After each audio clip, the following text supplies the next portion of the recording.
En esta sesión, que es el último cuadrante del Scope Canvas, vamos a revisar las métricas y los KPIs.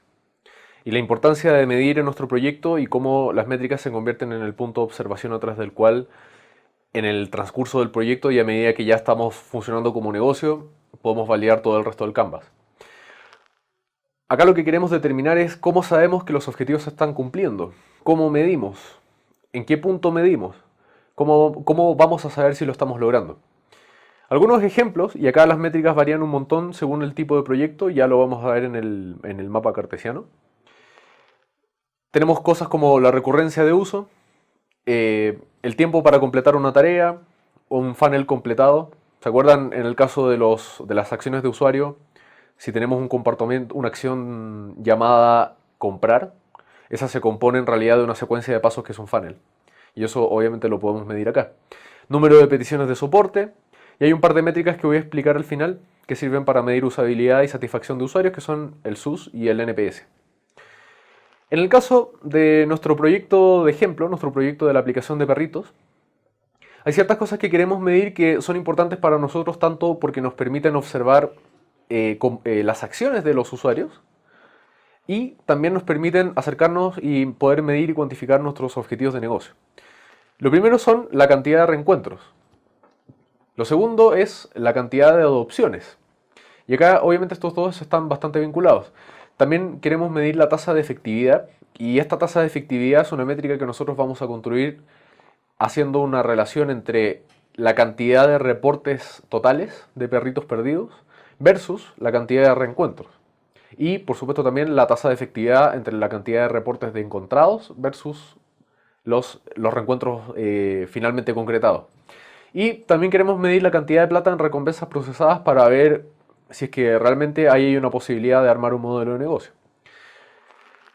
Es importante entender que las métricas finalmente son comportamientos o son acciones que están expresadas en datos y nos ayudan precisamente a volver intangible estas cosas que no necesariamente podemos observar con claridad.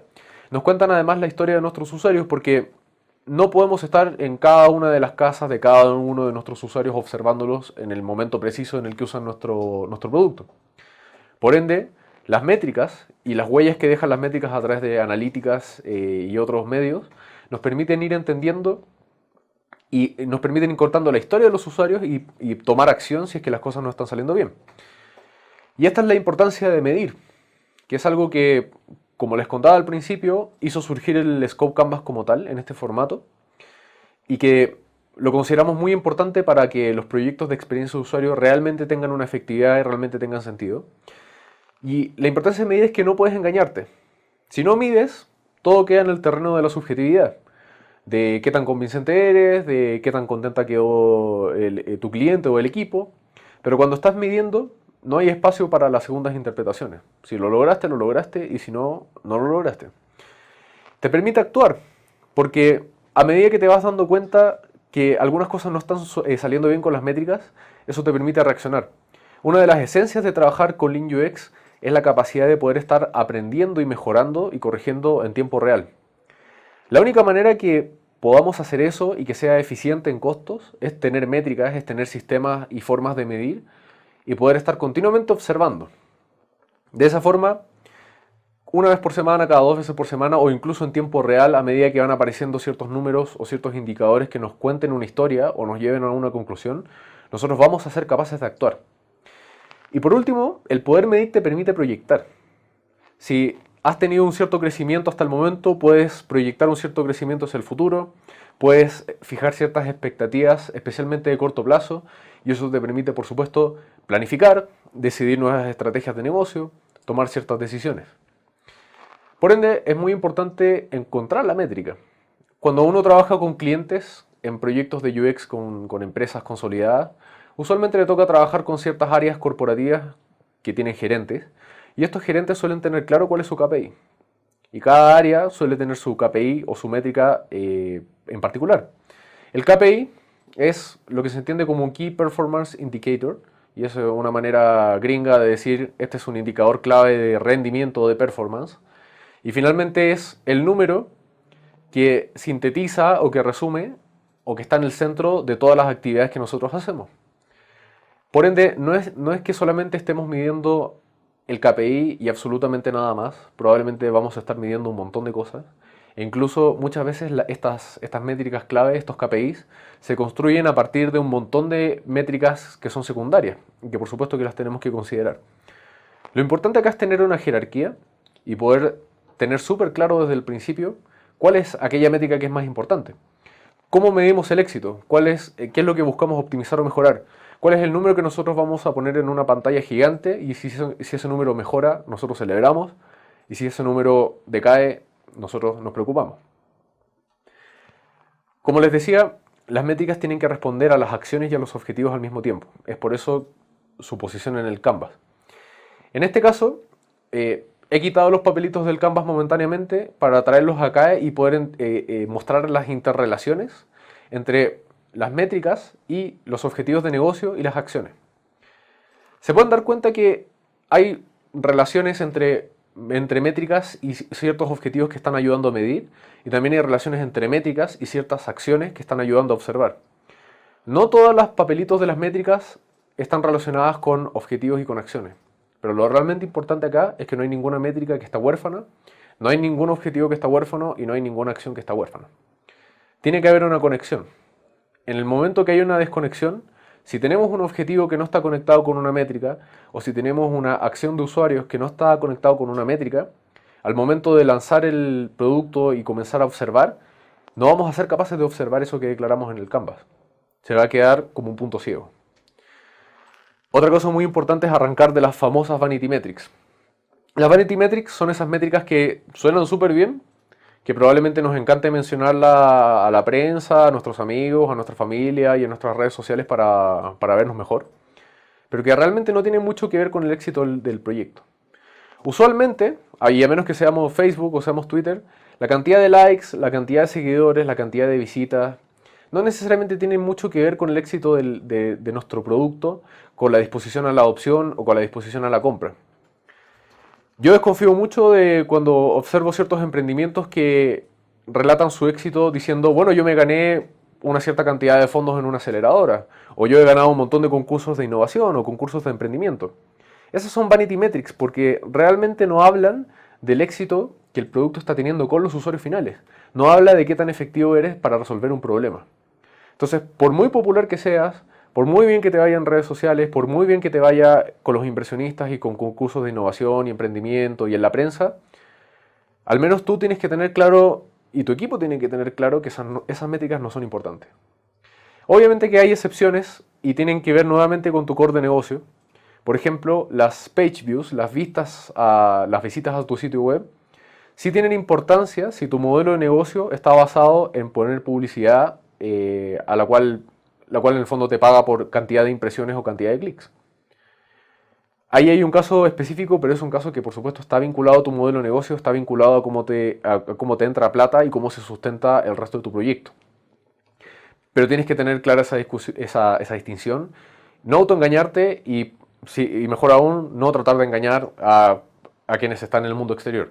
Según la posición del proyecto en el mapa cartesiano, las métricas varían un poquito. Si el proyecto es nuevo, las métricas son hipotéticas, tal como los objetivos también son hipotéticos. Nosotros creemos que estas son las maneras adecuadas de medir, nosotros creemos que estas son las maneras adecuadas de observar comportamientos y acciones, porque incluso las mismas acciones que queremos medir también son hipotéticas. Por ende, al salir a validar y al salir a experimentar, las métricas también se van a tener que validar junto con todo lo demás. En cambio, si estamos metidos en un proyecto más maduro, en una empresa consolidada, en un mercado con alta competencia, las métricas van a ser comparativas. ¿Por qué? Porque ya vamos a tener un montón de referentes previos. Si estamos rediseñando algo que ya hicimos o que ya existía previamente, tenemos toda la data de las versiones previas, o podemos tener la data de nuestra competencia, o los benchmarks de la industria en mercados similares o incluso en mercados no tan parecidos. Lo importante es que tenemos data con la cual podemos comparar. Por ende, las métricas y la manera en la cual las declaramos está también en relación a mejorar cosas o reducir costos o cosas que ya están relacionadas en comparación a lo que se viene haciendo. Cuando el proyecto es general, las métricas tienden a ser más cualitativas y tienden a ser múltiples también. Necesitamos medir varias aristas distintas del proyecto tal vez porque hay muchas áreas involucradas y cada área está midiendo algo en particular que es su retorno de inversión. O sencillamente el poder medir la satisfacción y la adopción y la atracción del producto no se consigue con una sola métrica, sino con varias. Tal vez no basta solamente con hacer una encuesta y ver qué tan contenta está la gente. También necesito medir qué tan rápido estamos creciendo y también necesitamos medir qué tanto está comprando la gente, cuál es su ticket promedio, etc. Por ende, acá van a haber múltiples métricas y van a haber muchas que van a ser mayormente cualitativas. En cambio, cuando tenemos un proyecto más específico, las métricas son mucho más cuantitativas y tienden a ser únicas. Un proyecto absolutamente específico suele tener una sola métrica. Si estoy rediseñando un carrito de compras para volverlo más rápido, mi única métrica va a ser el tiempo de demora, el tiempo promedio que toma un usuario en procesar el carrito. Por ende, tenemos un espectro de métricas y dependiendo de dónde estamos, eso va a cambiar. Y les quiero hablar también de dos métricas que son bastante buenas para medir cosas que las analytics, que vamos a ver en la siguiente sesión, no lo pueden hacer bien.